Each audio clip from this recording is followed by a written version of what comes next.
Ladies and gentlemen, please welcome your host, Kerrigan.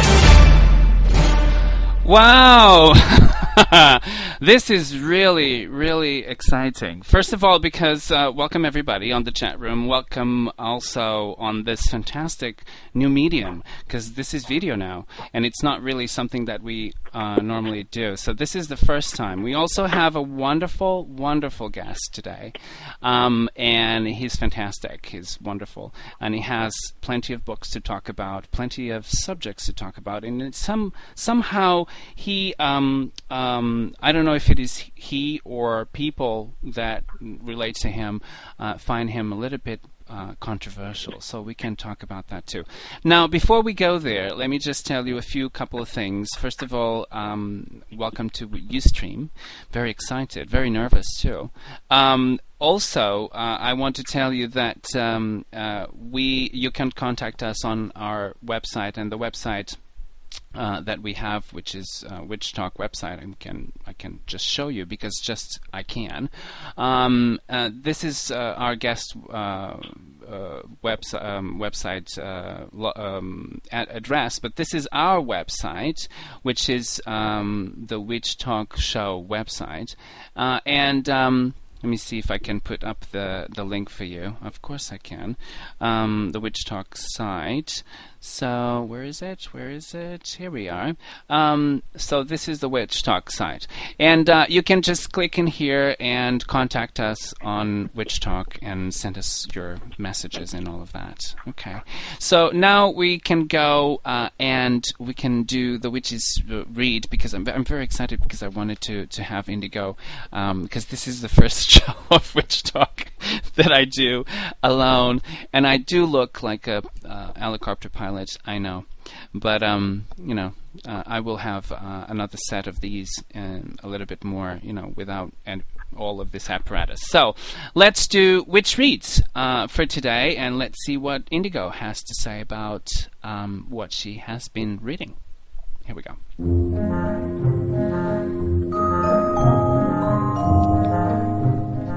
Witches talk about which books witches read.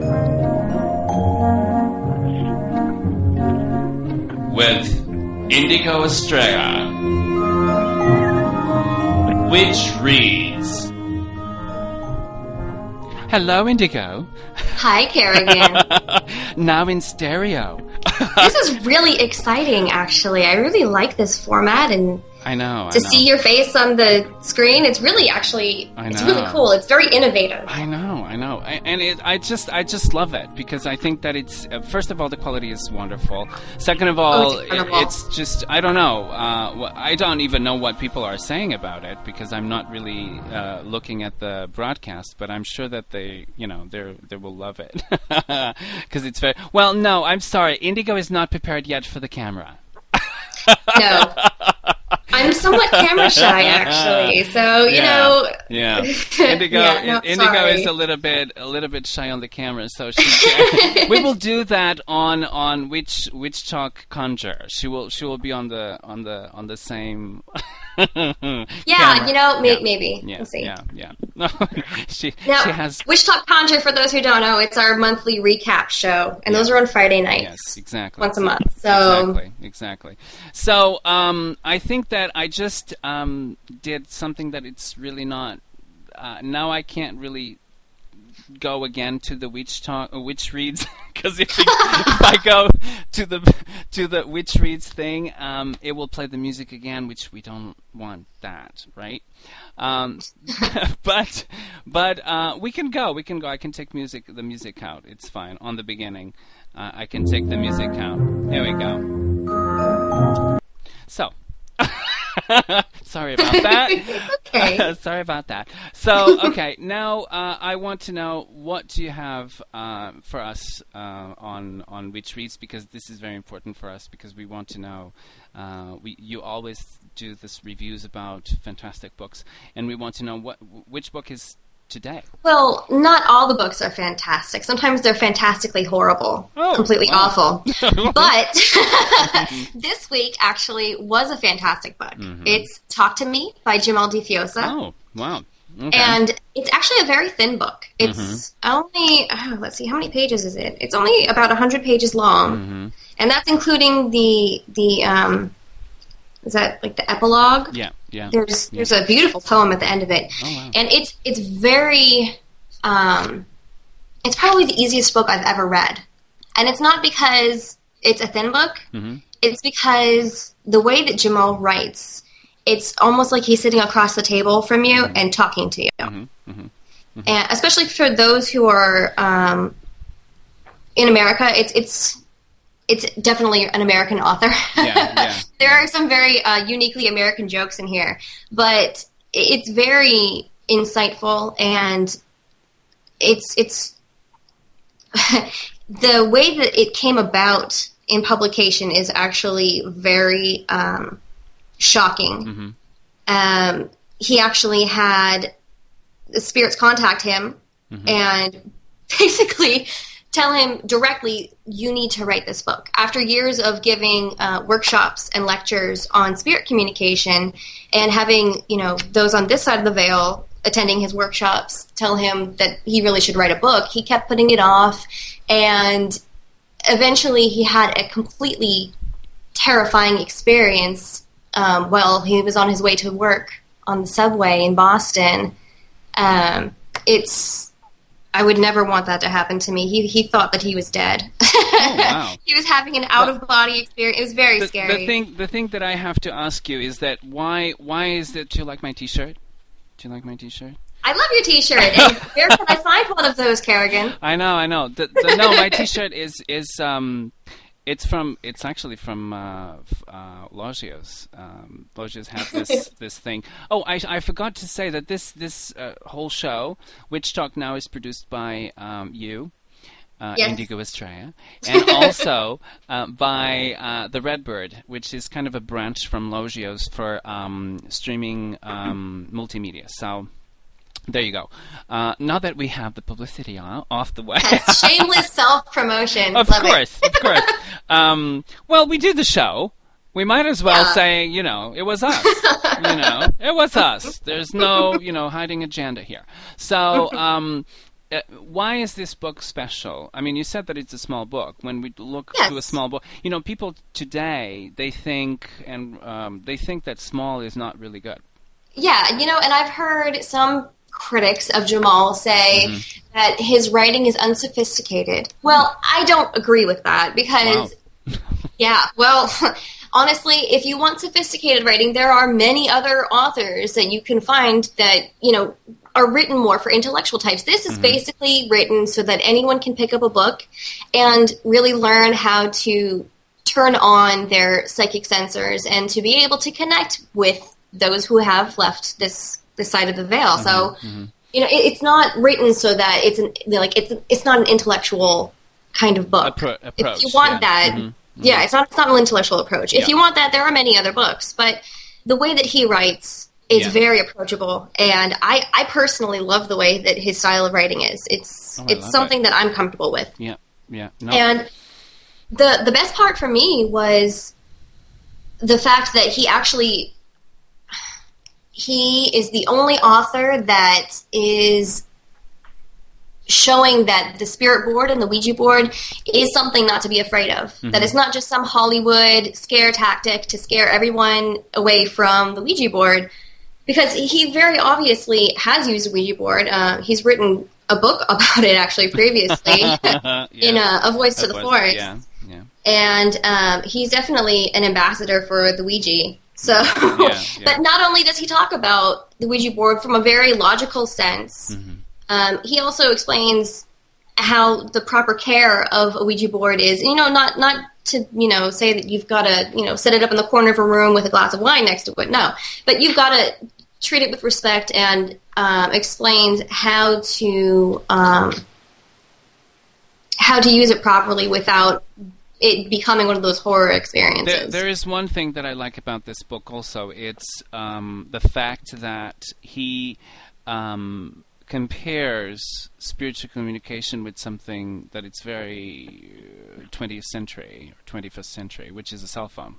Yeah, he says that the Ouija board is like a cell phone. Yeah. Sometimes, you dial in the right number, you talk to who you need to talk to. Yeah. Sometimes you might end up misdialing and talk to a psychopath, but you can always hang up the phone. Exactly. And in the Ouija board sense, all you have to do is just take your hands off the planchette. Yes, yeah. That's yeah, it. Yeah. So it's a wonderful book that you can, actually, it's on the marquee if you want to. You can buy it on Logios. And how many cauldrons we have here? Oh, I'm going to give it 5 cauldrons. Ooh, that's very nice. It's really, really good book. There's nothing in here that I actually don't agree with or I don't like. It's great for anyone who is interested in spirit communication, who really wants to develop that sense in themselves. And it's written the way that I can imagine he would talk. Yeah. It's very easy, very casual, and he explains things as if he were talking to you. Yeah. Especially, like, let me read something that I can... He says, "Okay, are you ready to continue? Good, I like your attitude." I mean, that's how one of the chapters starts. It's not written intellectually obvious, but it's really, really good. It's written like he would give a workshop or a lecture. I know. So, it's very close to you. So it's kind of like there was someone in the chat room saying that they like my shades. Yes. And look, they match the scenery. They're red. Oh, God. No, everything matches the scenery today. Now, okay, so this is a wonderful book that you can get from the website logios.biz, and Jamal Di Fiosa talked to me when the dead speak to the living. So thank you so much. Thank you. Do you have anything more to say about this book? No? If you're interested in any kind of spirit communication, you should definitely pick it up. Okay. Definitely. Okay. So are you very highly recommended. Are you staying with us in the chat room? Yes? Oh, yes. Okay. Oh, yes. Here we go. I'll be around. Okay, thank you so much. Next week you'll be reviewing another book, right? Yes, I will. Okay. And we'll have more things to talk about and to say about other wonderful books. Or not. We'll give an honest opinion of anything that comes our way. Yes, exactly. Good and bad. Dun, dun, dun. Absolutely. So thank you so much, Indigo. And I'll talk Kerrigan. to you next week, okay? All right. Okay, bye. Bye.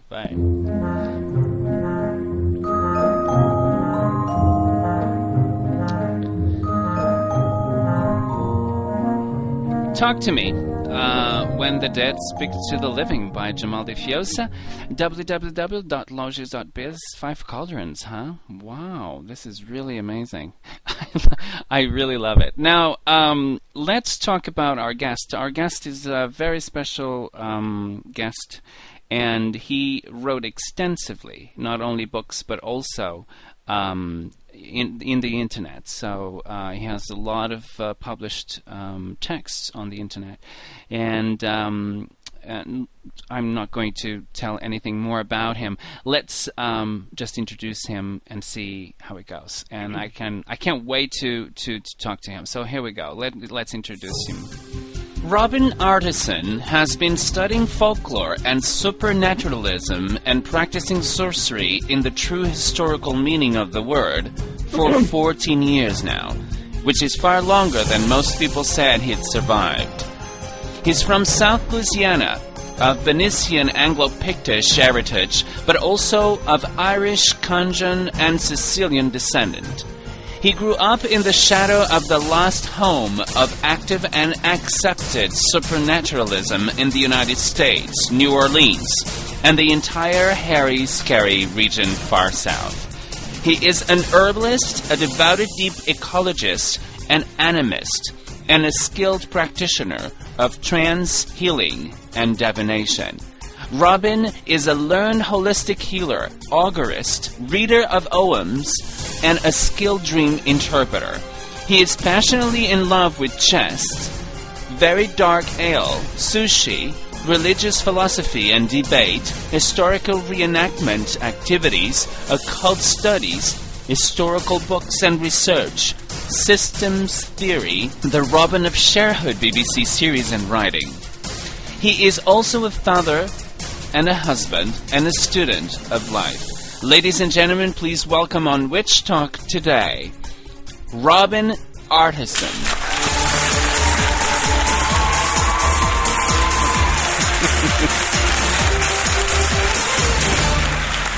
Wow.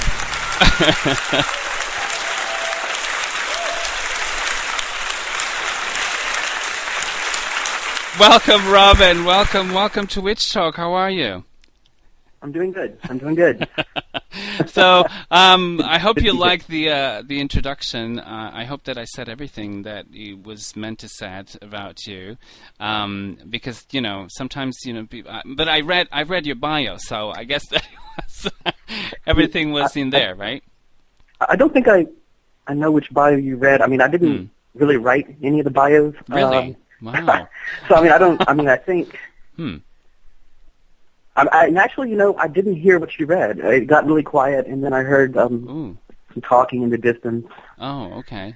Yeah. So maybe that. But was I hear you me. now. Oh, okay. That's good. Okay. So now let's talk a little bit about you and how did you begin in this path? Because I'm sure that was really. I mean, did you really arrive? You knew that this was what you were doing. I mean, traditional witchcraft. That is.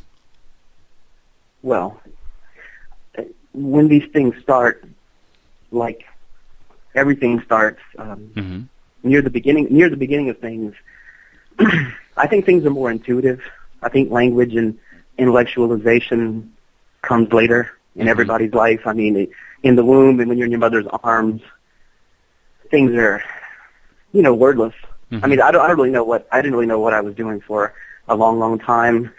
I just was a little strange and attracted to the occult naturally, but I didn't really. I mean, it's, as most people know, when you start walking through the world of the occult without guidance of any sort, it's a pretty phantasmagoric experience. Yes. Yeah. You don't know what to make of things, and you're attracted to this or that, or you're kind of confused by this or that, and then one day, the internet suddenly rose, and suddenly there were people everywhere talking, and I don't know. I had no way of explaining it. I just realized that it was something very old, and it was an impulse that was very old, and that was it. When I started reading literature on traditional witchcraft, European folklore, that's when I started to realize it felt closest to what I was feeling. Very interesting. Now, there is a photograph in the internet, in one of your sites, that it says, I guess it says 1880 or something like that. Is that you? It is me, and the 1897 or whatever caption. 1897. Yes, yeah, I think. Yeah, that was just me being humorous because it's my face, and it's me, but I had this it's obviously archaic like clothing. Yes. And so I just joked and stuck the 1800s thing there. Yeah, I'm not quite that old. Well, we wouldn't expect not to. But anyway, this is very interesting because this is the photograph that I've... I don't know if you're seeing this. Are you seeing the I am not. Oh, okay, because this is the photograph that I have of you right beside my...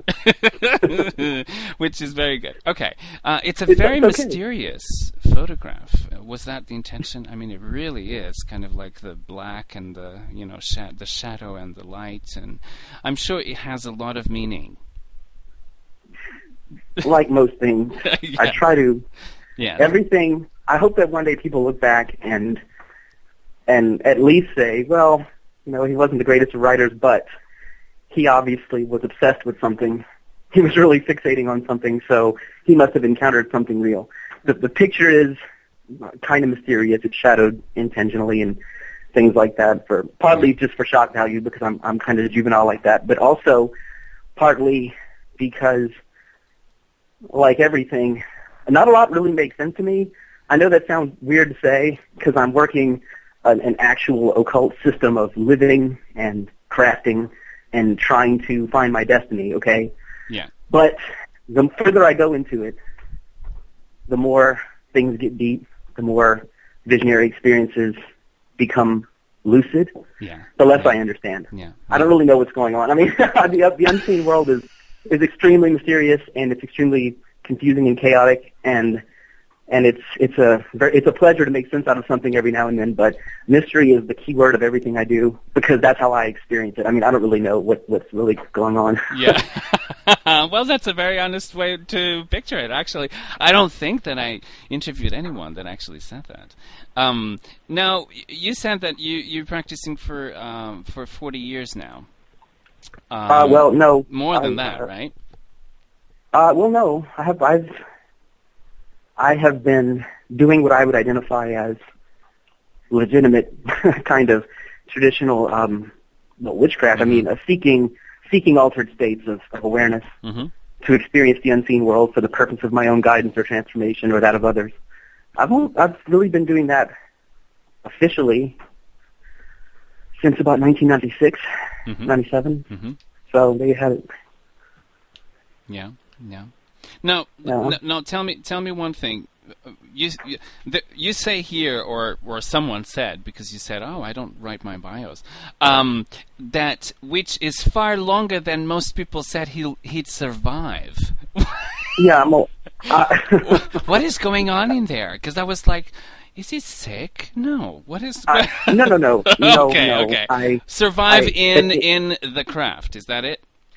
In life, breathing. In life. In 1999, I kind of started writing and putting writing on the internet, and such is the nature of the internet. By about 1999, in 3 months, I had my first crop of fans who decided that I needed to die. Ooh. And I think they were trying to put curses or something on me, which is not something I really ever took too terribly seriously. But it's just, I've just yes. Well, I mean, you have to understand when someone says curse to me, that really has a very different meaning to me. That's something a lot older and a lot more serious. I don't think anyone who has to talk about curses online can legitimately do them. No, just death threats from some of my fans on the internet. Oh wow! Well, they're really good fans, aren't they? They're well, really. No, there's a lot. I guess maybe, yeah. Well, yeah, I guess. But the thing is that you stir. You're a stirrer. That's basically it, because you stir a lot of controversy wherever you go. When I typed your name in the internet just to find a little bit more about you, because I knew that you moved a lot in the internet also, and you're a fantastic writer. I actually I didn't came across with your website. Well, I did eventually, but all of it was like open letters. People in forums saying horrible things about Robin, and I was like, what is going on? Why are people so furious? Now, in your own opinion, without doing more than it's doable, why do you think that people are so upset? Because you just say you say things that you're very direct. Is that it? And they're not prepared to listen to it, or what is it? I think maybe that's part of it. Yeah. But I was much younger back when I made my first crop of supervillain enemies, and I'm kind of different now because about a decade or so has kind of calmed me down a bit, and so I actually legitimately owe apologies to a few of the people that I ticked off when I was younger and a little bit less careful. I was unfair at times, but because it's the bull in the china closet effect. Yes. Back when I first erupted onto the virtual scene, there was a great power behind me because I was so fresh at what I was doing, and I was so excited about what I was experiencing, and I was just very not careful with people, with other people's feelings, with just, I don't know. I just. Well, but plus, I was. What? Okay, so this is the question. What did you learn from it? Well, I was part of the first grouping of people. I mean, I remember the internet appearing, like, I don't know, for us, where I was at the time in university, it must have been 96 or 97, and none of us, I mean, there was no internet when I grew up. I wasn't ready for that way of communicating with people, not being able to see their faces. It's just so easy to say things and to be kind of a jerk and to be kind of a douche, and without having to really deal with the consequences of seeing the hurt in someone else's face or the anger. Mm-hmm. And so, we weren't ready for that kind of that sort of media, I suppose. And I guess I realize now that just because there's a computer between me and someone else doesn't really mean that there's still there's a spiritual element involved in communication no matter what. Of course. Now, you were raised and born, right, in New Orleans, right? Baton Rouge is where I was born, actually, Yeah. but I grew up down south. Yeah. And so this whole thing about magic is something that really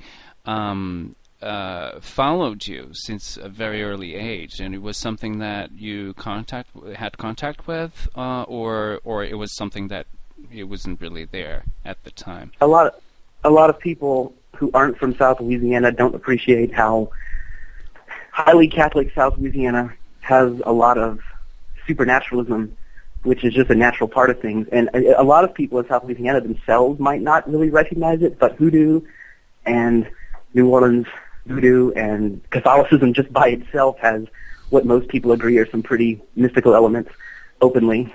And you're saturated in the supernatural if you're from South Louisiana, and if you are even a touch bit aware, of the subtle context of things. Mm-hmm. Mm-hmm. So I was always sure. By the time I was interested in finding books in the occult and studying it, it was very available. Yes. Yeah. No. Yeah. Absolutely.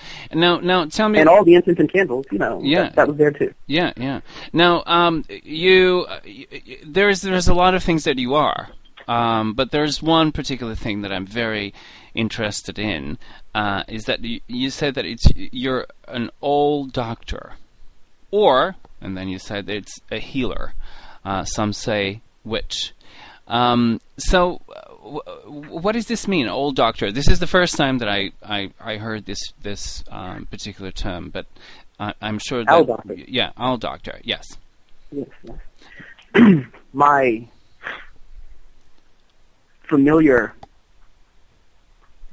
helping the non-human person that I look to as a friend and as a guide and as a guardian, Mm-hmm. Whom I met 10 days before my 23rd birthday. Mm-hmm. It appears to me as an owl. That doesn't mean that an owl is what he is. Yeah. Non-human person spirits are shapeshifters. We all are, but we don't really think of ourselves in that way normally. But they do, and they understand that about themselves. And so this being appeared to me all those years ago as an owl. And so the doctory, the healing, therapeutic aim of almost everything I do Mm-hmm. Comes from him. He tells me or he shows me things to let me know what I need to do to bring about healing or therapeutic change in myself or other people. Mm-hmm. Mm-hmm. Mm-hmm.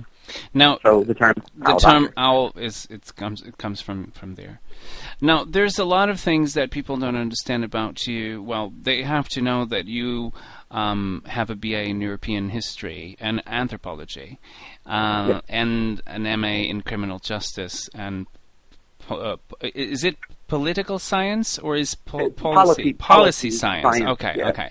And the other thing is very interesting is that you have an MA in marriage and family therapy, which is something that we wouldn't expect from Robin Artisson. No, indeed not. No, because we would expect what can I say? something. I like to be unexpected.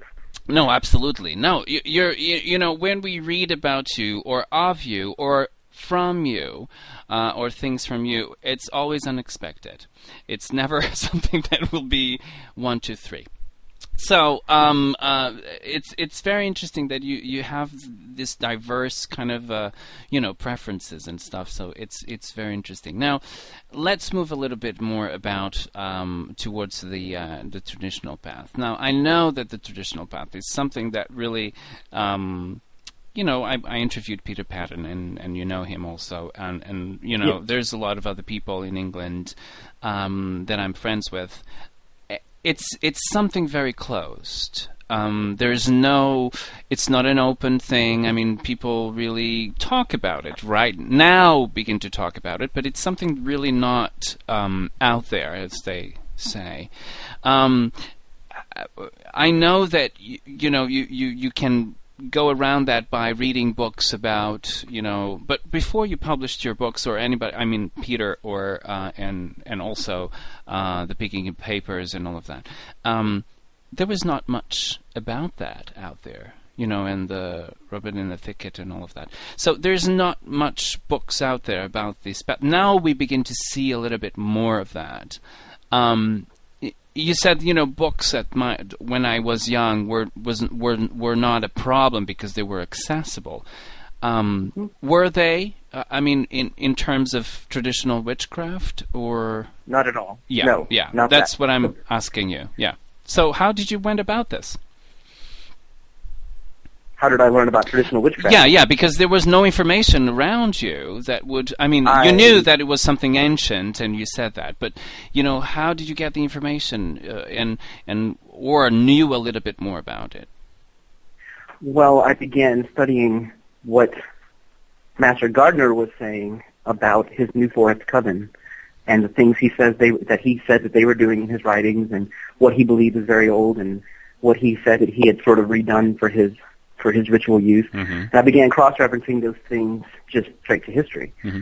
Started studying, what were, you look at the records of witch trials and what folklore has to say about what witches were doing, and I started realizing that obviously there was sort of a real kind of a difference between traditional Gardnerianism, and I'm trying to say Gardnerian Wicca, in the original, the first Wicca, which is sort of the foreparent of all the others, and like witchcraft as it was known before Gardner came onto the scene, before Gardner made his revelations.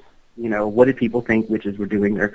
And, encyclopedias and history and, sources like that will tell you a ginormous amount about folkloric, traditional witchcraft.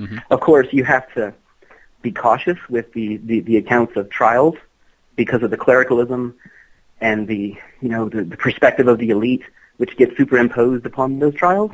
But Emma Wilby recently wrote a book called The Visions of Isabel Gowdy. And of course, Isabel Gowdy is like the most well-known witch from England, from Scotland. Yes. And she does an enormous amount of beautiful work extricating what Isabel probably really said from what was written down. And I began to realize, there's two witchcrafts out there.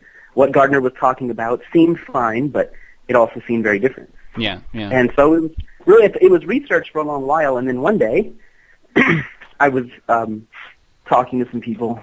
I had begun to have, I think the first book I saw that tried to present witchcraft in a sort of a non-Wiccan light was Call of the Horned Piper by Nigel Jackson. Oh, yes. I believe that was the first one I ever saw, and someone suggested it to me. Well, that was back on primitive internet, back before it was the thing it is now. Someone suggested it from a place or a group of people that were calling themselves House Shadow Drake online. I don't know if you knew any of them, but they were around then, and I think they still are. Yes. So I got the book and I read it, and I was able to, and that got me, of course, moving towards Robert Cochrane's, the stuff on him that was out there from Joe Wilson, whom I spoke with for a little while. Yes. And so, after I got on the slide, after I started rolling and meeting one person after another, bouncing from source to source, it wasn't long before I met Mr. TL. To this day, I only ever use his initials because he was very specific about, not wanting people. But I think enough people recognize his initials when I said them to where at least one person out there took me half serious. And he sent me the instructions for a technique of trance induction, which he said was just of this old traditional kind of, trance induction, which is a way of getting out of your body. And so I worked with it for years, and it finally resulted in amazing things, just amazing. And that was what my first book was actually born out of. And so that's what I've been doing ever since. It's about contact with the unseen world. To me, that's what traditional witchcraft is. Yeah. No, I'm just very interested in this specific topic because I think but I know that it's very difficult because you have to really be called to it in order to get the things that and people are looking at you. It's not that while you're looking, they're looking at you and thinking, Is it really worth it? You know what I mean? And then they appear to you, and then they say, you know, okay, I will give you this. You know what I mean? So it's not really easy to really follow this path, because I know that it's somehow hidden.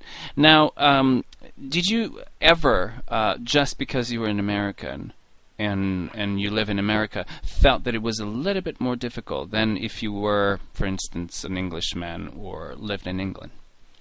Absolutely, in every way. I was fortunate to meet, Peter Padden.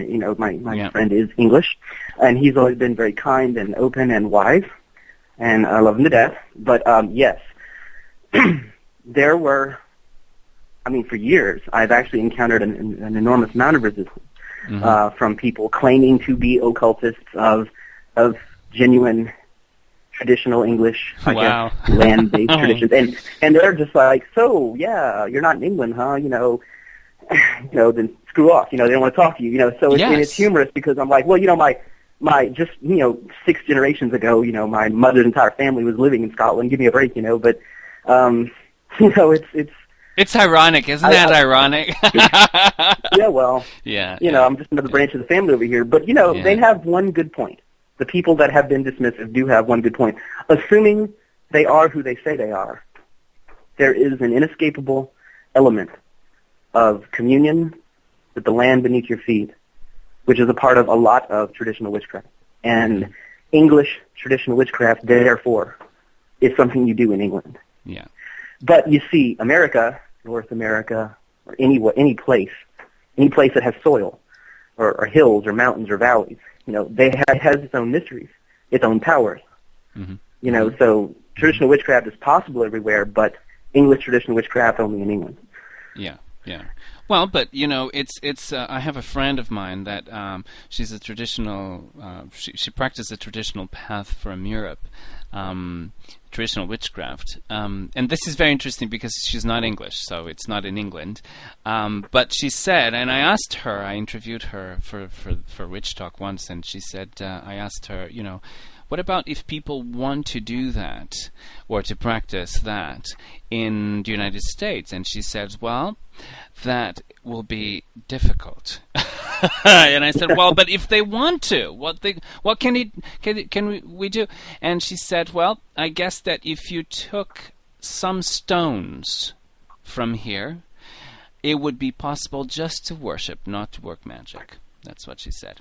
Well, but I think that's very interesting, and it's very interesting because she says that you really, and there's this similarity between what you're saying and what she's saying, and another guest that I have, Georgi Mishev, and he's also a traditional witchcraft practitioner from different traditions. Yeah, I take that you're following an Anglo-Saxon path, right, of traditional witchcraft, or am I saying something that it's not really true?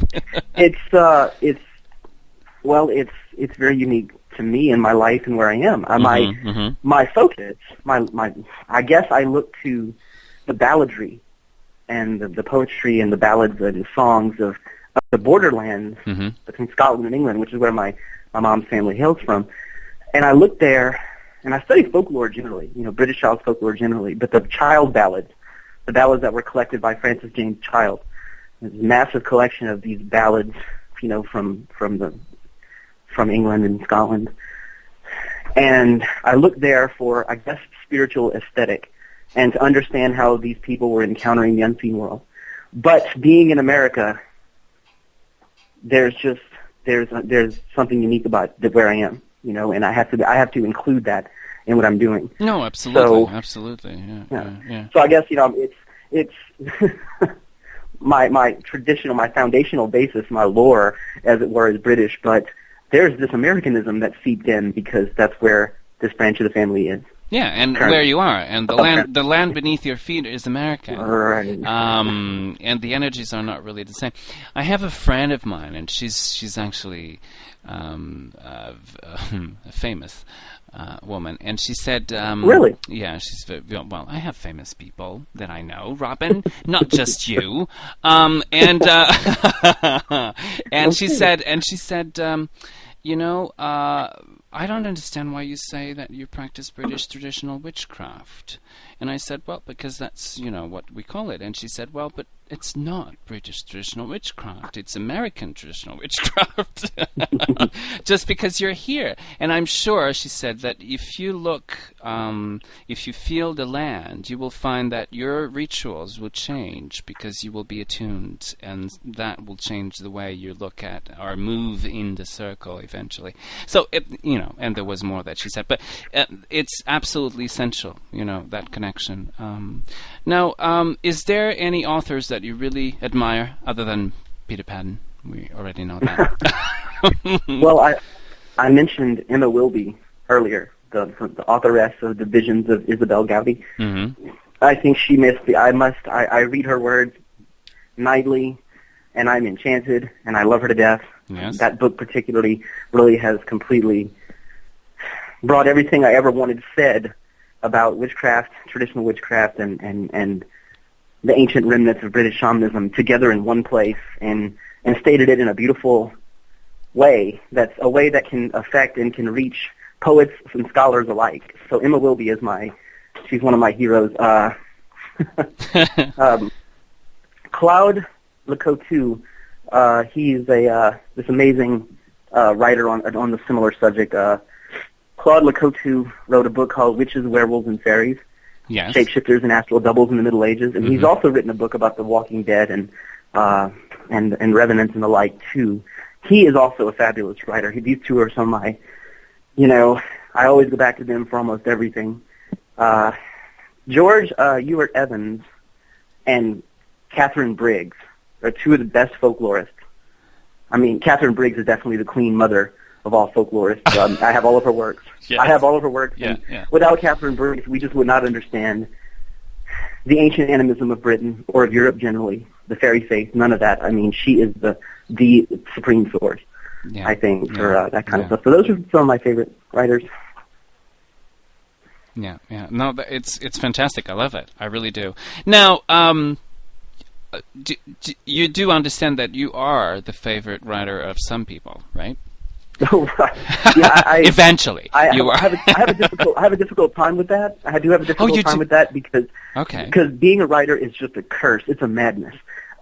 You write something down, you think it seems pretty cool, and it goes out and whatever. Like a ship onto the sea, it just sails away. Yes. And I mean, 3 months later, 2 months later, you realize, oh no, maybe I should have worded that this way. There's no way to recall that, no way to change that. And then evolution happens because life is water. It's not stone. Yeah. So I have new insights. I see things. I feel differently. I begin to look at things differently. And then I'm like, so I have to write a new book to reflect, my new perspectives. And then it's like, oh no, but all that other stuff. But it's crazy. The word, I know. The word is rigid. The word is rigid, and the word is kind of dead as soon as you type it down. And you want the poetry in your heart to reflect in the words, but it kind of seldom does. And then everybody judges you by this frozen picture in time. Yeah. So I'm glad I'm someone's favorite writer, honestly, but I wish I could meet them in person, and tell them, please, if you can, try to like me and not this book. So why? Why? Because, when people read your books, they really, they're ultimately liking you. Or if they hate the book, they will hate you. But, they will like you. It's kind of a package, I think. It comes in a package. Now, let me talk to you about the Horn of Evenwood. This is one that I have. It's one of the books that I have. It's a wonderful book. It's, again, we were talking with Indigo Estrella about thin books. This is a thin book. It's not really a very thick book. And for some reason, people think that the quantity, the bigger, the better, which is not really true. One of the things is I want to talk about, let's begin with the cover. The cover is very interesting. You have a lot of things going on the cover other than the title. You have a symbol, and you have also Theban, alphabet around it. Obviously, people, they look at a cover of a book, they just look at the cover. They don't really realize, oh, it might be something written in there that I should read before I open the book. but they don't do it. I don't know why, but they don't. So, obviously this is intentional, and this was something that was you thought about it, and you put it in here. Would you like to talk about it, or would you like people to find it out? Well, I don't mind talking about it. There's an association of people that I have. I guess I kind of inspired them to put together a system, I suppose, for trying to approach traditional witchcraft mysteries, which is almost always just a recipe for disaster, because the unseen world scorns human systems, and it will break you up, and it will make fun of you the moment you think you got something predictable. Yes. But I'm still working with these fine people, love them to death, and we're about to make a second good effort at doing something together, as it were. And New Orleans will be the site for good work of ours. But initially, these people and I, that symbol on the cover was just something that was meant to be, and that's a very plain and unfortunately rushed symbol. The art in that book is reprehensible. But I know because I did most of it. Yes. But the symbol was just sort of meant to be a badge of our identity at the time, and it's that symbol is a combination of letters put together to make a symbol. So that's actually a word that the subconscious mind reads while the conscious mind just sees the symbol. Now, that's very spare, isn't it? It's very definitely. Sparian. Sigilization. Yes, the sigilization of words is something I have always found. I have always found that technique to be invaluable. It's it has wonderful. Enormous I love it. power. I just love it. Okay, so let's now look at the title. So, A Horn of Evenwood, and then you have A Grimoire of Sorcerous Operations, Charms and Devices of Witchery by, and then you have a name, and then you have Robin Artisson between parentheses.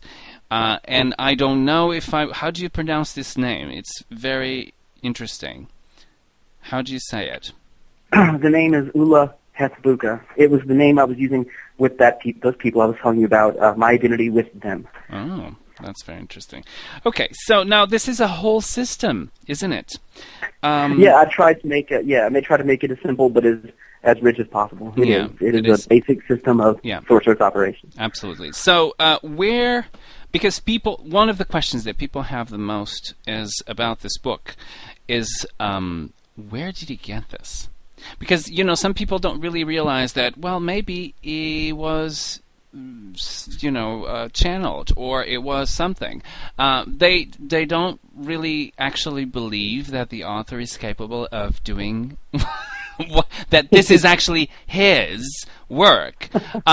So I don't understand why people do that. But anyway, okay, just to answer the question, is this something that was channeled, or it was, something that you came up with based on something else, or what was it?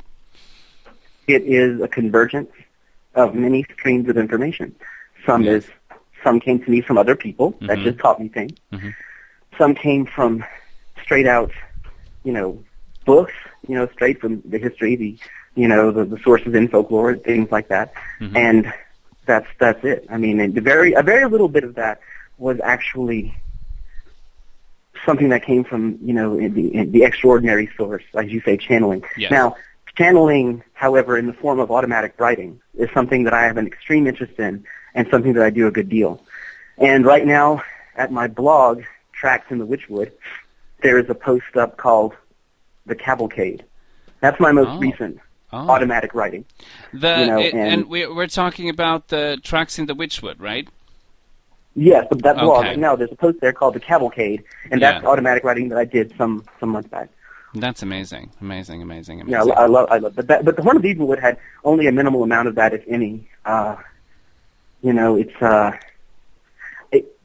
have a confession to make. One of my favorite things of all time is getting my beautiful, complete collection of Grimm's fairy tales, which I consider to be an amazing insight into the folkloric consciousness of the people of Germany. the Black Forest region particularly. And I believe that there are many mysteries. I think that the Grimm's tales are a veritable grimoire of Christian and pre-Christian mystical teachings, beliefs. And I love to take a Grimm's tale, any tale, and go through it and do a hermeneutical exploration, an explication of what the symbolism in the stories might mean. And the Horn of Evenwood has one of those in the back of it. Yes. And so that was, to me, I try to hide those in all my books. Every book that I publish just about has at least one or two of those Grimm tales or a ballad thrown into it and explained maybe from an occult angle. So that's my favorite part of the Horn of Evenwood, and really why I decided to really do it. I'm like, hey, I could hide this Grimm explanation in the back of this book, and it'll ride all over the world in the back of this book. No, it's very valuable. No, it's all about symbols and about hidden. It's very interesting that this is what I'm not a practitioner of traditional witchcraft. I'm a practitioner of Wicca. I don't like to say that, actually. Can I just take that back? Because nowadays people say that Wicca, and then everything is Wicca. So no, I'm not a practitioner of Wicca. I am and you know what? And this is very difficult. This is where, did you ever stumble into this?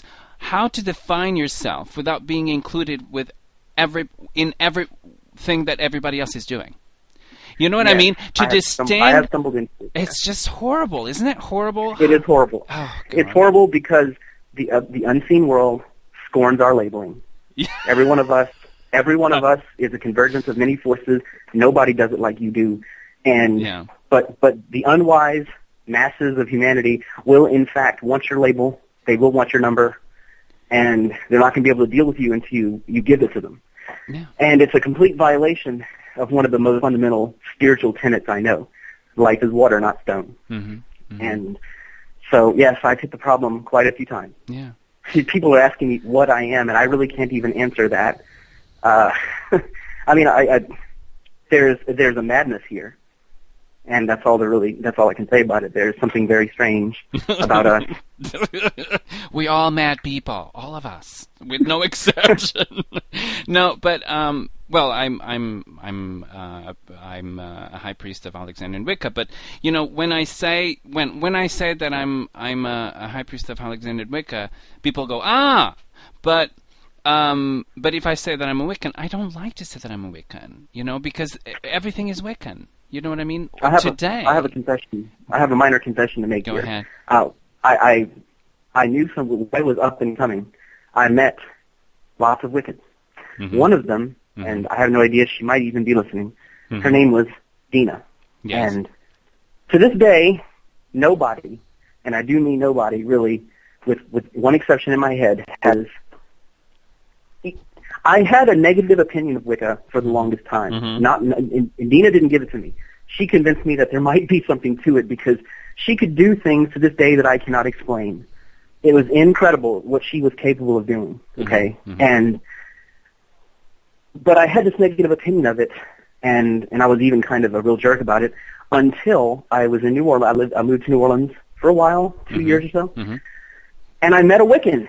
But he was not like any other Wiccan I'd ever met. And you probably know him. I think he's kind of well known. But he was the leader of the New Orleans Coven. He went by the I guess the Wiccan handle Hearn. And he was he called himself a hard guard, a hard Gardnerian, super Gardnerian traditionalist. And he took me on a long walk through the Gardnerian tradition, and he showed me a lot of things, and I was just like, this is incredible. I never would have expected that. He was a great spokesperson for Gardnerianism because I saw something in that. Just, he had his lineage paper straight back to Gardner, and the way his coven did things was like the old Gardnerian way, and it was so very mature and dark and powerful, and there was something so cryptic and otherworldly about it. I was just, wow, this is totally different from the Scott Cunningham kids that I've met. I just it was incredible. And of course, when I was very young, my mother had an occult interest when she was like 18. And some of her old books were still on the shelf when I was like 12, 13 and snatching books. And one of them was June John's King of the Witches. Yes. So I knew who Alexander's was. I've never met Alexandrians. You may, in fact, be one of the first I've ever spoken with knowingly. Oh, hi. Hi, nice to meet you. Yes, Yeah. but I know of the history of him, Yes. and in relation to the same time Gardner was working. But after I met Hearn, though, I had the best opinion, and still have a very high opinion of Gardnerian, and of Wicca for Wicca and its history, because there's something powerful about that old spiritual aesthetic. I don't know about the the later forms of Wicca that seem to get a little flighty, but this older stuff, the Alexandrian and Gardnerian material looks pretty. It's there's something to that. I mean, there's something I respect. I sense something in it, and I respect it. Yeah. No, sure. No, people. But this is the thing that happens here is that everybody does Wicca today, and I don't have a problem with that at all. I find it hard to define myself, to not be in a way that I will not be included in what other people do, because the term is today and nowadays so widely used that it can't. Right. I mean, I can't really be the same, or what I do, it's not really the same that what they do. So I tend not to call myself Wiccan for that particular reason, not because I'm not one. You know what I mean? Right. But Right. I don't know. I just feel that it's not really something. It's very difficult. It's something very difficult. So now that we are talking about your website, I mean, you have several actually. This one is the Tracks in the Witchwood. It's a blog, yeah. It's a blog. It's on Blogspot actually, and it's a wonderful blog.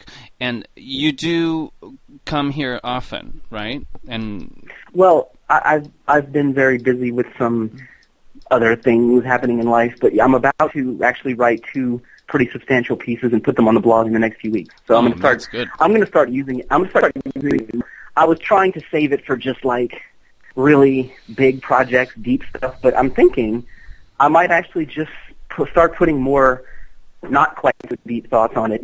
Just throwing out a simple. Sort of occult perspective on something I see in the news. I might use it as a little bit more often. I think. Now there is another website that I'm intrigued by, which is called the Toadbone Treatise, and it's very interesting because this is something that reminds me a half a lot of Chumley. With his book, The One, and it's very explained. I mean, it's beautiful. It's very beautiful, and it's fantastic. And plus, it has charms and spells also. This is another website of yours. The Toadbone Treatise. Yes, treatise, and it's so beautiful. So how? What is this thing about toads? Because and I talked about this a lot with a little bit with Peter Patton and with other people, and this is very interesting because this is something that it's common to every single traditional witch that I know of. Here, in Portugal, in Poland, everywhere there is a toad lore to be told, and there is a specific way to do it, and there is something connected with the toads. In practice, I mean, I'm not talking about lore. Practice things. So, or either a system or something that you have to learn, and it's kind of like, kind of a step in your learning system, or a speciality or something like that. It's really specific. Now, why did you do this Toadbone Treatise? Was this because you find it, also in what you do? And is this really a commonality? Because I find it a commonality. What do you have to say about the toad bone? The toad bone is a reference, of course, to the supposed magical bone that would be found in the natterjack toad if it were, ritually sacrificed at certain times in certain ways, a la Chumley. Yes. But the bone represents, that power. Yeah. Is what I was going for. But the toad itself is of vital importance to the traditional folkloric occult perspective because of if you want to break open the secret behind almost any kind of symbol, from the traditionalist perspective, it's just a matter of asking yourself, oh, okay, this is toad symbol running around. Well, what do toads do? visualize a toad in your head and just let it live its life for a whole day in your head and watch what it's doing, and the whole answer will be in front of you. Toads sit there. They sit still a lot in the water, in the swamp. At night, they sit there making weird noises, perfectly still, and then for no reason whatsoever, they leap up, splash into this dark water, swim down, and then they resurface somewhere else. The spirit of this creature has an uncanny stillness. It has the ability to dive down in the waters of this dark marsh, a symbolic passage into the underworld, and to resurface again. The spirit of the toad it's a key to plunging down into the dark marshes of this world, of yourself and this world, of facilitating a dive into the underworld, as it were, or into the depths of things. And that's why traditional witches are so obsessed with it. They want to be like toads. They want to be able to dive down into the depths of things and come back up. That's very important. If you don't come back up, you just die. Yeah, there's no point on. That's So, another point. Dying, exactly. dying isn't so hard. Dying and coming back, though, now that's tough. That's tough, and that's what we really want to do. Now, if possible. Now, this is very interesting because all of this lore is very contained and very secretive. And I found it, I talked to people a lot, and they said, I'm going to tell you, but you cannot tell this to anyone. So it's always the warning. But you're very open about it. You talk about, you don't really explain too much, but you really do go a little bit into most of everything. And it's very, very interesting that you do that. It's very generous of you, because normally, but I think that there was someone that said one day, and this is an Alexandrian, that, guard all the mysteries and reveal them constantly. You know what I mean? So I think that that's actually where we are here. And it's very, as you said, it's in front of you. If you can't see it, you're not meant to own it. I don't know that it's possible for people to really hide things. People talk about doing it, but everyone does such a bad job. I don't know. What wants to be known is just going to get known. What needs to be known, especially. Yes. Yeah. Try to understand that what comes off to you as me being generous is just my conviction that we're born in this world, but this is not all we are, that this world is what we see is not all there is, and that our true bodies and our true minds are much, much, much greater things than what we normally experience. Yeah. And I think that there are non-human persons who are part of our true family who want us to use this human opportunity to become wise, to open back up to them, to become greater than we are.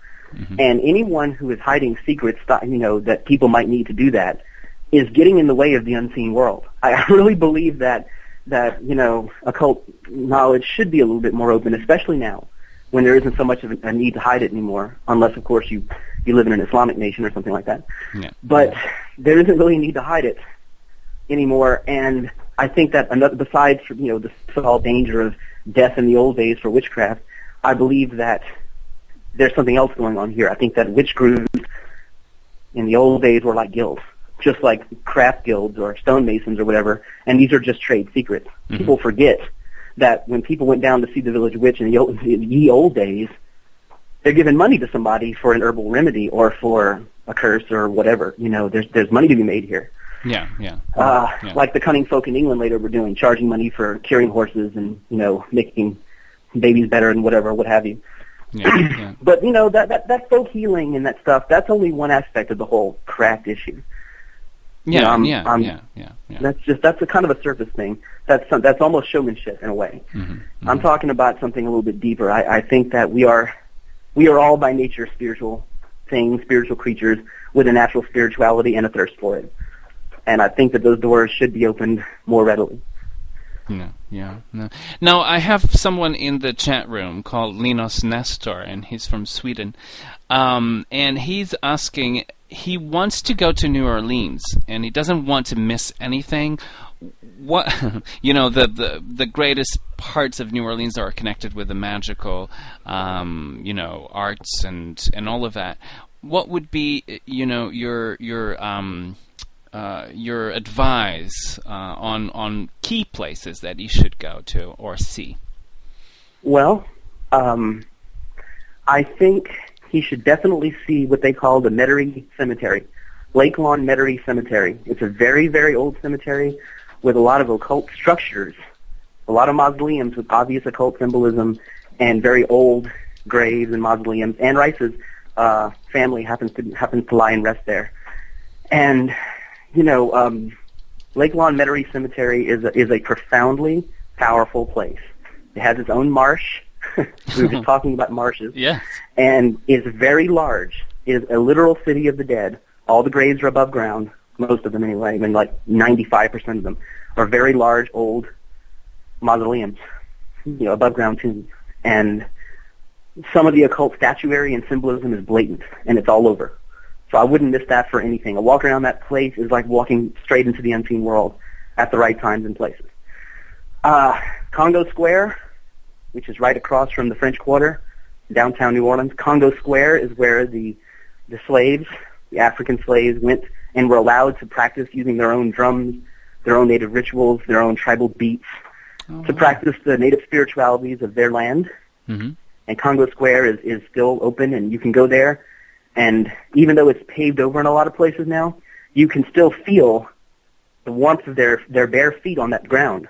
And you can still almost kind of feel their drum beats. They did something there all those years ago that really made that a very thin place. Okay, Congo Square. Mm-hmm. And on a related note, Bayou St. John, which runs into New Orleans, if you go up to Bayou St. John, that's where the legendary Marie Laveau did a lot of her voodoo rites for her followers. That's where they met. All of Bayou St. John is permeated like a highway, a watery highway to the unseen world. It's permeated with the presence of the recently departed and the presence of the Loa, the spirits of the voodoo religion. And it's also very, very awesome. I always visit these places when I'm in New Orleans. The French Quarter generally is very nice. Now, there's lots of tourist traps everywhere, but if you just walk the French Quarter itself and go to Jackson Square is where the executions for the city were done when the city was first founded. Mm-hmm.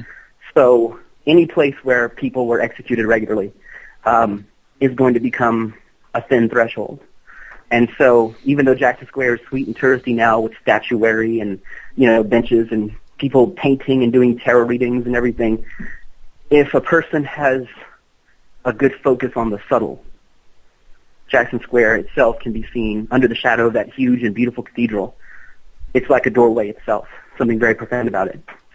I guess those are the first things that come to mind. Oh, wow. That's very, very good. Now, there is another question on the chat room about what is the difference between your toad bone rituals, or what you talked about on the toad bone, and Chumbley's one toad bone ritual. Chumbley himself, I believe, actually went out and performed the entire toad bone rite. He got an atterjack toad.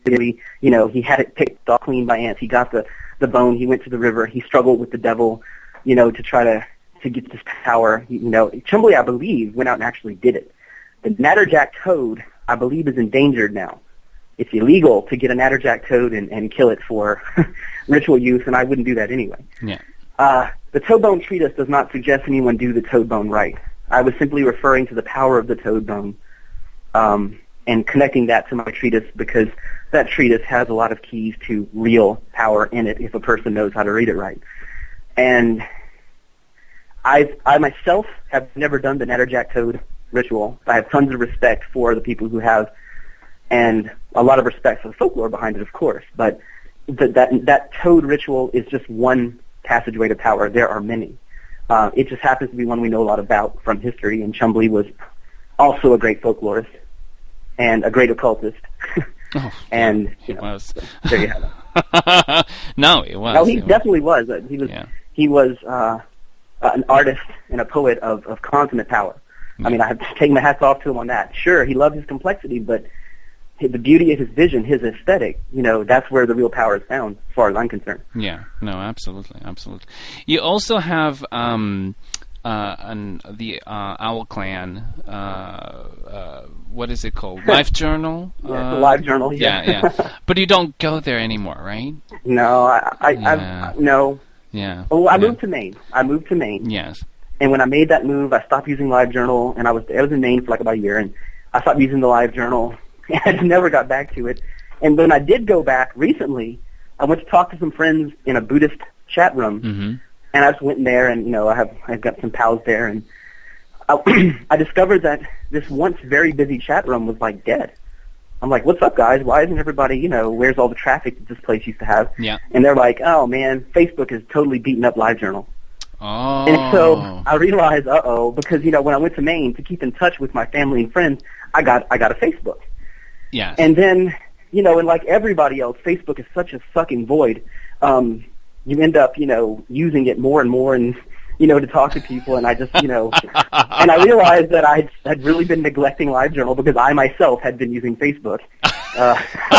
So you're sucked in the yeah, void of Facebook. It's crazy. Yeah. Well, I mean, it's not I like to blame other people on this particular point. Of course. It's not me that likes Facebook so much. It's all these people I want to stay in touch with who will only use Facebook.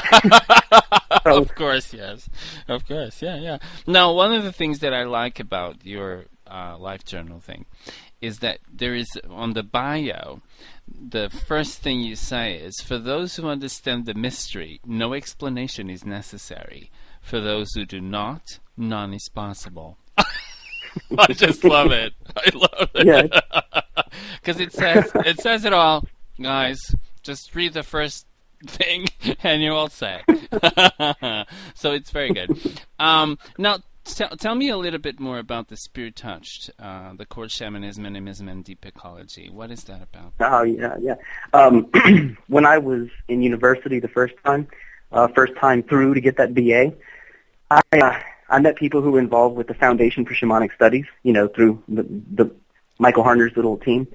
And, I read his books, and I was very impressed with Michael Harner's, what I consider to be well-meant attempt to engage extraordinary states of mind for the purposes of healing and insight. And a lot of people hate Harner because they say that he's a white man co-opting native spirituality, but I must say in the strongest way possible that I don't believe he is doing that. He makes it very clear that his techniques are not specifically aligned to any particular culture, what have you. But spiritual ecology is a specific topic of interest to me. If I have to be forced to call myself something by someone, I'm very likely to say, I'm a spiritual ecologist. I view the world and the unseen world as operating together in a great ecology of communication and interaction. And I extend personhood to other beings, not just humans. I can talk about the personhood of trees or hills or animals or spirits. So spiritual ecology, which is basically a scientific, it's a modern restatement of the term animism, is sort of just something I did some writings on a long time ago, and I decided to make that little site to stick them up because I thought that they were just good enough for the internet, and so that's where they exist now at Spirit Touched, which is a very nice little side project of mine. I haven't seen it in a while, but I hope that someone's getting some use out of those. Well, it's very beautiful. It's very beautiful, and contains a lot of. One of the things that I like about you, Robin, is that you are very prolific in the production. You produce a lot of stuff. You write a lot, not only in books, but one of the things that I like about you is that you like extensively outside of books. To the greater audience, and sometimes that might even annoy people, I guess. Some people. Why is he writing so much? Well, because he's creative and he can, basically. So, but I think that one of the things that I like about that I came across is your excerpt from your guide to isms, which is very interesting. I love it. Robinson Artisan Guide to Real Life, taken from your Robin Artisan Guide to Real Life.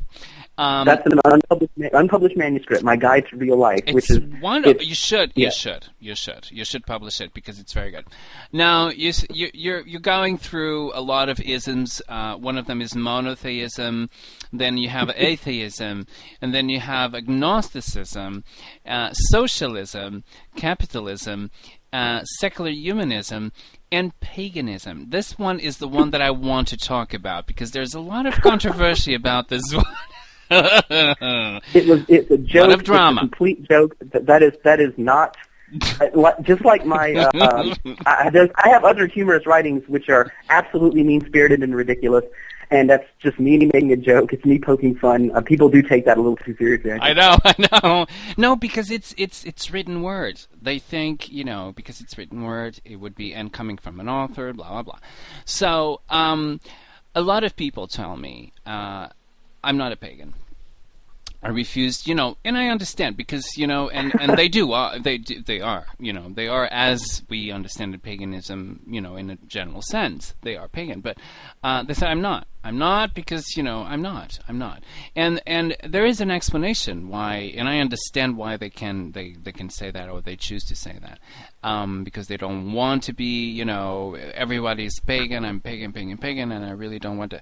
And I understand that. But what is the problem with this ism? That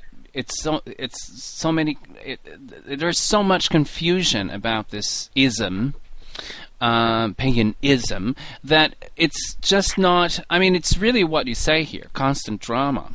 It's really something that it's unavoidable. We can't avoid it.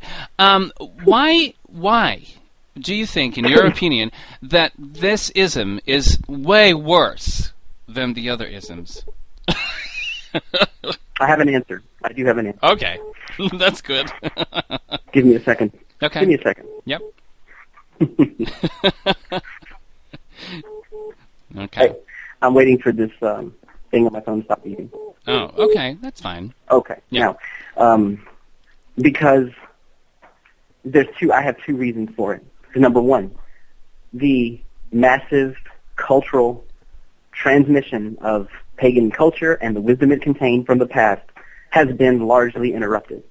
We are the children of a Christian world, yes. And we are trying to find our way back. Some of us are trying to find our way back to an older way of seeing, what we hope is a better way of seeing, a more ecological, pluralistic way of seeing. Yes. And it's hard to do that being who we are. We have not yet learned to open ourselves enough, to trust the unseen enough, to make the leap out of our cultural skins enough to receive what the ancients have to say. But we badly want it, but we have all been taught not to trust ourselves, that our hearts, our consciences, everything about us is in fact fallen, it is sinful, and that story has stuck. We do not feel good enough the way we are. We have an inner sense of poverty, and even those of us who attempt to become, now I'm not including myself in that because I just wouldn't go there. But those of us I have seen that are very brave, those of us who have made the bravest attempts to try to bust through the ice, get dragged back down by the rest of us. Yeah. Okay. Yeah. And people who are really making positive steps forward are really violating the homeostasis that the rest of the group depends on. Now that's reason number one. Reason number two, we refuse to conform to the unseen world. The unseen world scorns our isms. Does not want us to, it doesn't mind if we dress up in costumes and play a part for a little while. But what we really are is beyond belief. Yeah. It's not something that can be explained. And it's not something that even stays human for long. I was not always as I am now. Yeah. And I'm not always going to be as I am now. I mean, I'm gonna flow away to whatever place everyone who's ever lived is now. We spirits, we are shapeshifters. Yeah. And drama starts when the monkeys get together and set up their chairs and set up their thrones and get their crowns and get their books and try to set, they try to set the way things have to be, and then other monkeys barrel in and knock something down and make everybody angry, and then something doesn't make sense in light of something some other monkey said, and then there's a fight. whatever, the drama is us really fighting against the natural flexibility, the amazing mystery of our natures. Yeah. And I think that's what I have to say about that. Yeah. No, it's very interesting, your perspective. I always thought that when I came the first time to paganism, or whatever you would call it, it was very romantic for me. I mean, it was because it was, this is so old, it's so wonderful, thing that we can actually not rely in some new thing that it's constraining and horrible and misogynist and all of that stuff. So it's a wonderful thing to have this fantastic knowledge of ancient times, put it together, and then and everybody has this fresh ideal world of pagan, people talking about and drinking from this fountain of wisdom and everything. And then you go and see, and there's this whole backyard of people fighting and jumping into, and it's just a horrible thing. And you think, can I just go back again, please? Thank you. Or can you just stop it? It's so not. Or you can do what I've done and what most of my friends have done. You can just drink. Oh yeah, that's what I do. That's rum. what I do. Get a bottle of rum. I stopped You get a bottle bothered. of rum and you drink and you watch the backyard wars and you just drink your rum and you feel better. Yeah, and they can kill each other. It's fine. No, but no, it's just a horrible, horrible thing. And I live in Salem, so you can imagine, the whole shebang of drama and all of that. So I can only imagine. Yeah, it's just horrendous. Yes, but the thing is that I want now to talk about future projects. Do you have anything coming out?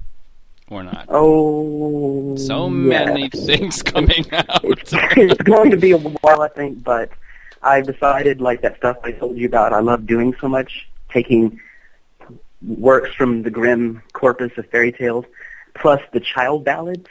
Yes. I'm going to be taking select ballads and select grim tales, and I'm making an enormous volume, not a thin book. Wow. An enormous volume of the tales themselves or the ballads, plus metaphysical and occult musings on their possible meanings, like a breakdown of each tale or each ballad. Yeah. As a way of mining the hidden, occult substratum that I believe is to be found in some of these things. A way of taking it out and actually using it in your real life for real change. So that's one project that I am working on. Very good. And that's probably one of the main ones. And it's going to be published by who, do you know? Peter Padden, hopefully. Oh, okay. I'll tell him about it. If he doesn't hear about it first from this little talk, I'll tell him about it and hope that, in this new year he's ready for another book. Which is, I'm going to. You can't just. Well, you know what I'm going to do? I'm going to Facebook him. And I'm going to say, you have to listen to the podcast and or the Witch Talk, the last one, and there is a message for you encrypted inside. Yes, there would be.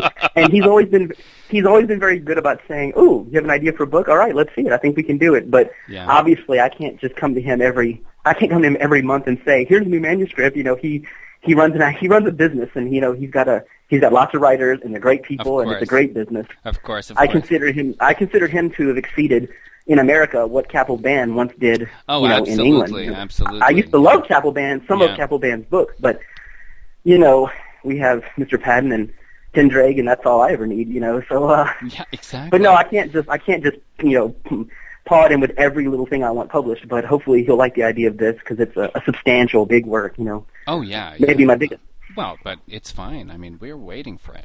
Now, Pendrag, obviously we're talking about Pendrag, and it's the publisher for the Robin's book, and possibly the future one. So, we hope. My most recent book published by him is called The Resurrection of the Meadow. Yes. I would like to say that's my favorite of all of my books that I've done because finally I was able to sit down and really pack a book with detailed notes about how I had changed and what I'd come to understand. And what's better about it is that it's simpler. Yes. The more precise, the simpler person, the more organic and simple a person can make something, the chances are it has greater value for aging.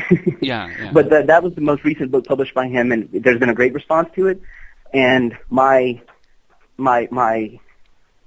bestest of bestest spiritual friends, and in some way the lost love of my life, Lee Morgan, did the artwork for it, and the artwork is just brilliant. It's beautiful. Finally, there's a book out there that I wrote that has artwork that I'm so proud of. I want people to buy the book and see it just because it's so beautiful.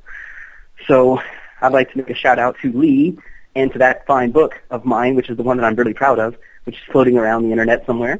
Yeah. And yes, Mr. Patton published it, and we've all been very happy with it.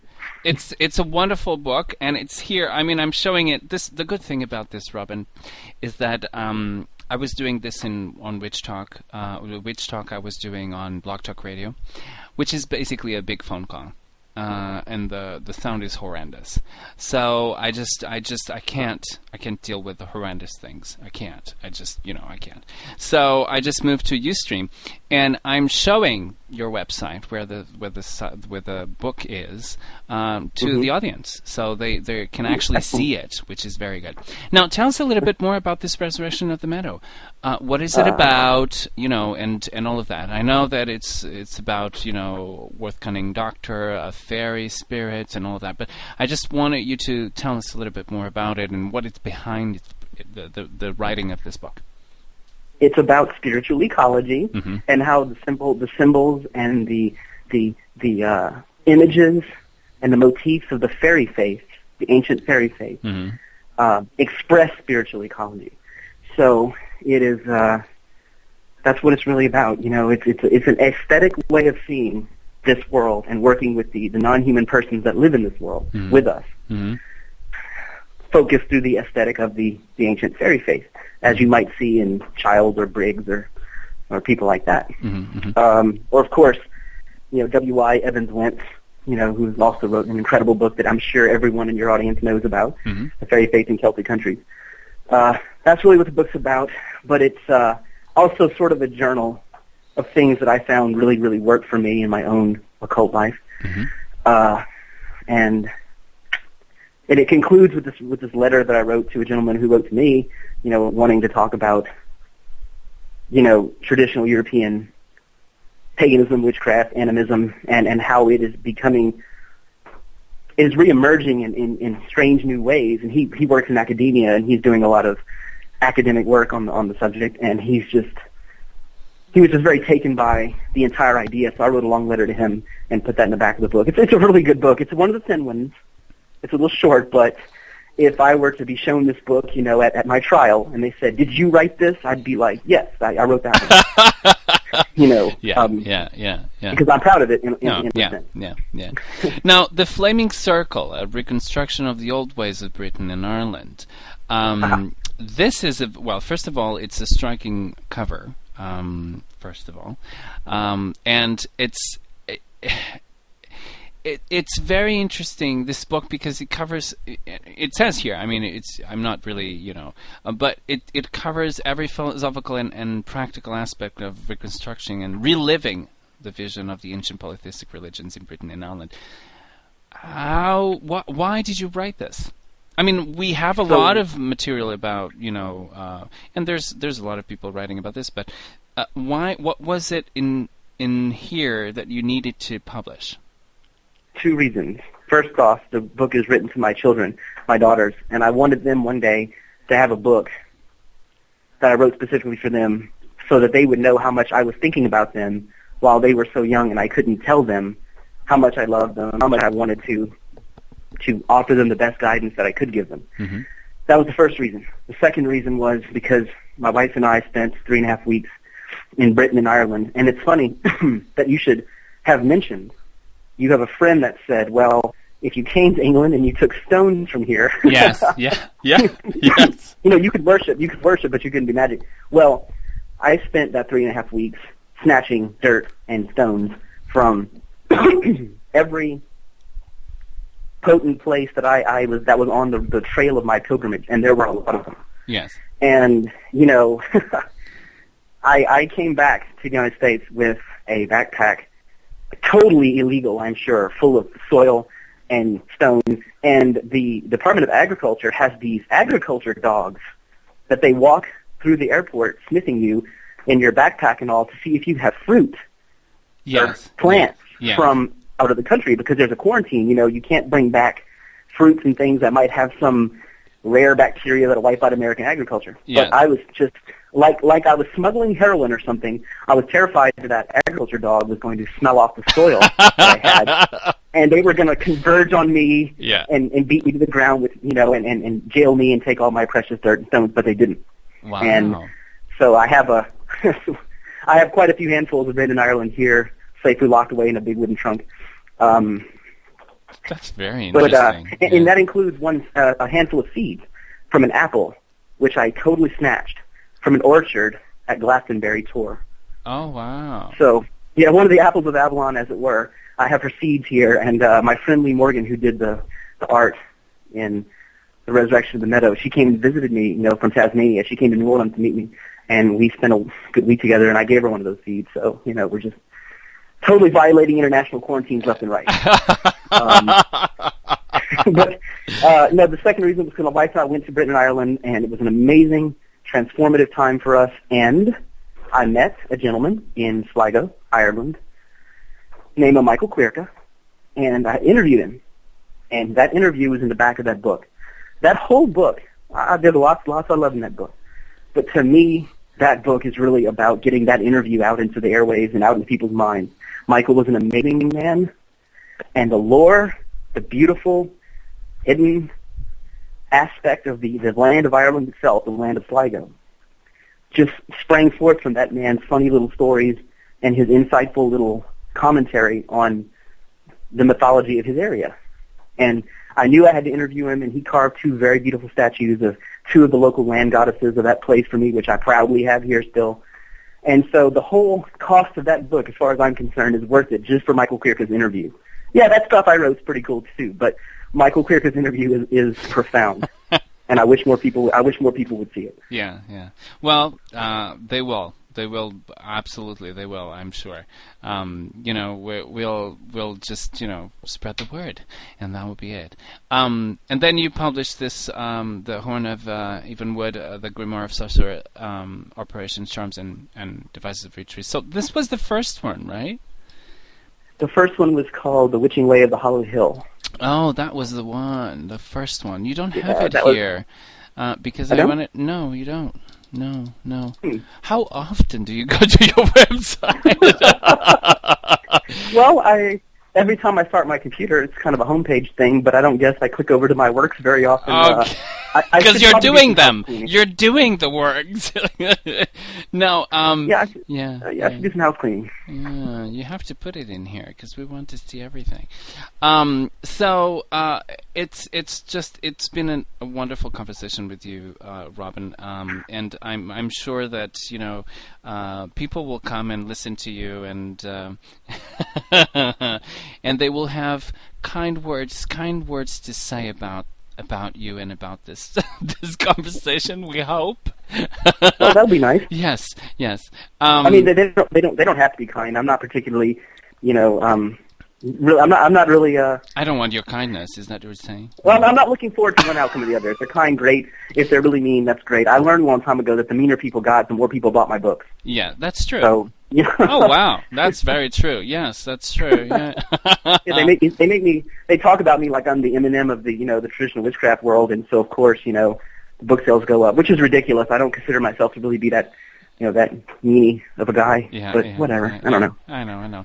So links. You have a lot of good links in here. So if you're really interested in a lot of things like folklore resources, or of course shamanism and animism, I mean, there's a lot of links here that you can refer to in your search. Also traditional witchcraft and relevant materials, you can actually come here, or Celtic reconstructionism, and Asatru is one of your passions. Is that it?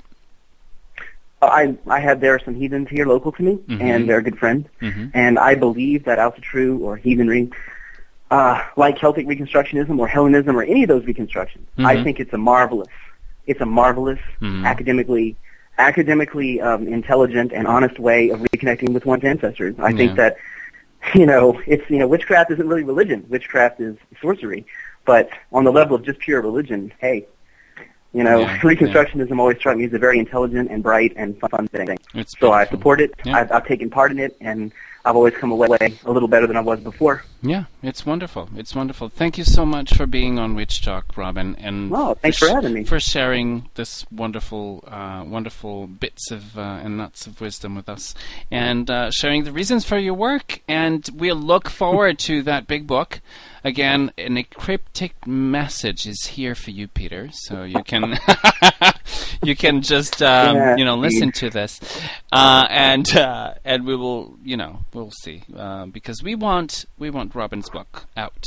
So thank you, Robin, again for being here. Thank you for having me. Don't go anywhere because I'm going to talk to you a little bit. Okay, I'm just going to finish the radio show. And thank you everybody for being here. Thank you for being on the chat room. I'm sure there's a lot of people here. Thank you for being here and for having this wonderful conversation. For hearing and seeing right now this wonderful conversation with Robin Artisson. We will be back next week, right, with more interesting people like Robin. And talk more about other books and other interesting things. Thank you, Robin, again. Thank you so much for being here. Thank you. Thank you. And this is it. This is the final curtain, final act for today. Next week, we're going to be here again with more exciting things and an exciting guest again. Thank you very much for watching. Bye-bye.